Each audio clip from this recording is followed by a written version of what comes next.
नमस्कार, आप देख रहे हैं नेक्स्ट 9 पॉलिटिकल बाइट में हूं आपके साथ सिरा। बिहार में लालू यादव ने पप्पू यादव के साथ खेला कर दिया है। पप्पू यादव पूर्णिया लोकसभा सीट से चुनाव लड़ने के लिए दावेदारी कर रहे हैं।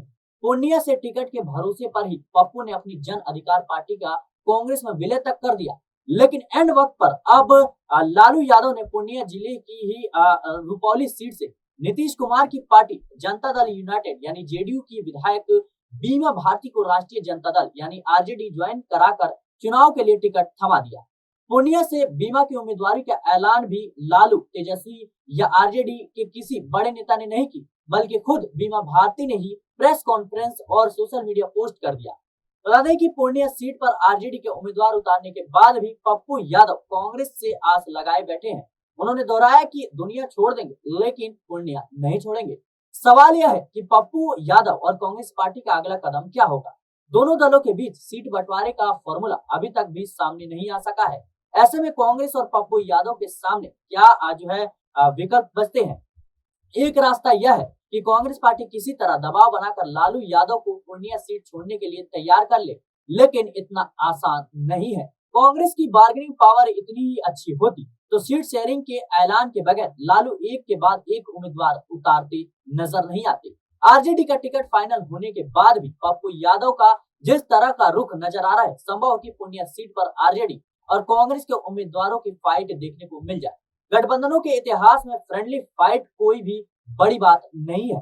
पहले भी कई बार दो गठबंधन सहयोगी किसी सीट विशेष पर आमने सामने नजर आ चुके हैं, जिसे लेकर बात नहीं बन सकी हो। लेकिन फिर सवाल वही है कि क्या कांग्रेस इस स्थिति में है कि अपने से कहीं अधिक ताकतवर लालू को आंख दिखा पाए। कांग्रेस पार्टी और पप्पू यादव के सामने एक विकल्प लालू यादव के फैसले को स्वीकार करने का भी है। अगर यह होता है तो पूर्णिया सीट पर पप्पू यादव और कांग्रेस को बीमा भारती का समर्थन करना होगा और फिर पप्पू यादव के लिए आरजेडी मधेपुरा सीट दे सकती है। पप्पू यादव पहले भी मधेपुरा सीट से चुनाव लड़ चुके हैं और खुद यह कहा भी था कि लालू ने उनके सामने अपनी पार्टी का आरजेडी में विलय करने की शर्त पर मधेपुरा से चुनाव लड़ने का प्रस्ताव रखा था। पप्पू यह भी कह रहे हैं कि मधेपुरा जाना उनके लिए आत्मघाती होगा। कांग्रेस और आरजेडी पहली बार 1998 के लोकसभा चुनाव में गठबंधन पर उतरे थे। तब से अब तक 26 साल में कई बार ऐसे मौके आए हैं जब दोनों दल अलग अलग चुनाव लड़े। आम चुनाव के लिहाज से देखें तो 2009 में कांग्रेस ने लालू यादव के सामने सरेंडर करने के बजाय अकेले चुनाव लड़ना ज्यादा मुफीद समझा था।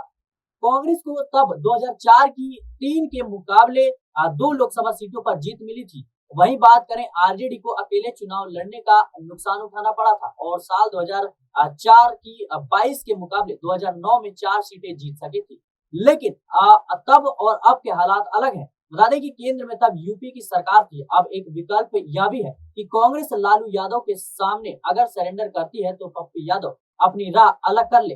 पप्पू 1991 और 1999 की तर्ज पर पूर्णिया सीट से निर्दलीय चुनाव लड़ने का ऐलान कर दे या निर्दलीय उतर जाए और फिर जिस तरह 1996 में सपा के सिंबल पर लड़ा था, कुछ वैसा ही इस बार करें और किसी कम बेस वाली पार्टी का दामन थाम कर चुनाव लड़ ले। अपनी जन अधिकार पार्टी का वह कांग्रेस में विलय कर चुके हैं। ऐसे में उनके पास असदुद्दीन अवैसी की एआईएम और मुकेश सैनी की बीआईपी जैसी पार्टियों के विकल्प भी मौजूद है।